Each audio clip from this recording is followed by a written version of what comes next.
കോതമംഗലത്തെ കിണറ്റിൽ വീണ കാട്ടാനയെ കരയ്ക്കെത്തിച്ച് കാട്ടിലേക്ക് തുരത്തി 16 മണിക്കൂർ നീണ്ട പരിശ്രമത്തിനൊടുവിലാണ് പോലീസും വനം വകുപ്പ് ഉദ്യോഗസ്ഥരും ചേർന്ന കൊമ്പനെ പുറത്തെത്തിച്ചത്. മയക്കുവെടി വെച്ച് ആനയെ മാറ്റുമെന്ന് ഉറപ്പു നൽകി വനം വകുപ്പ് വഞ്ചിച്ചെന്ന് ആരോപിച്ച് പ്രദേശവാസികൾ പ്രതിഷേധിച്ചു.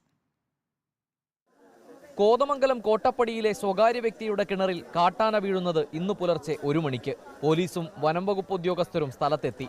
അതിനിടെ കിണറിന്റെ ഭിത്തിയിടിച്ച് രക്ഷപ്പെടാനുള്ള കൊമ്പന്റെ ശ്രമം. ഭിത്തി തകർക്കാനുള്ള ശ്രമത്തിനിടെ തലയിൽ പലതവണ പരുക്കേറ്റു.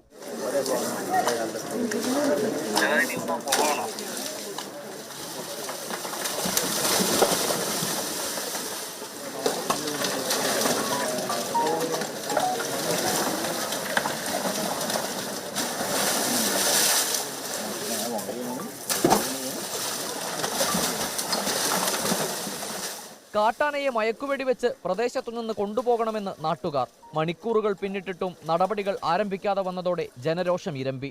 അതോടെ 4 വാർഡുകളിൽ നിരോധനാജ്ഞ പ്രഖ്യാപിച്ചു. മയക്കുവെടി വയ്ക്കുമെന്ന് ഉദ്യോഗസ്ഥർ വാക്കു നൽകിയതോടെ ജനങ്ങൾ പിരിഞ്ഞുപോയി. വൈകിട്ടോടെ കനത്ത മഴ. അതിനിടെ മണ്ണുമാന്തി യന്ത്രമെത്തിച്ച് കിണറിന്റെ വശം ഇടിച്ചു.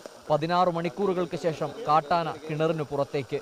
പടക്കം പൊട്ടിച്ചും ശബ്ദമുണ്ടാക്കിയും ഉദ്യോഗസ്ഥർ ആനയെ കാട്ടിലേക്ക് തുരത്തി.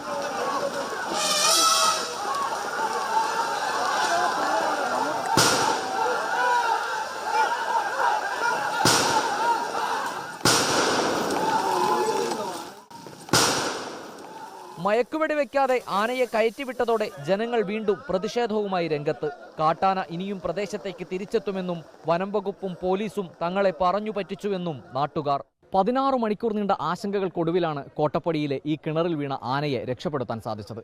പക്ഷെ അപ്പോഴും കോട്ടപ്പടിയിലെ ജനങ്ങളുടെ ആശങ്ക അവസാനിക്കുന്നില്ല. ആന ഇനിയും തിരിച്ചു വരാനുള്ള സാധ്യതയുണ്ട് എന്നും ഉദ്യോഗസ്ഥർ തങ്ങളെ വഞ്ചിച്ചു എന്ന നിലപാടിൽ ഉറച്ചു നിൽക്കുകയാണ് കോട്ടപ്പടിയിലെ ജനങ്ങൾ. വീഡിയോ ജേർണലിസ്റ്റ് പ്രദീപ് കുമ്പിടിക്കൊപ്പം reporter Ali Akbar Shah, in reporter, Kochi.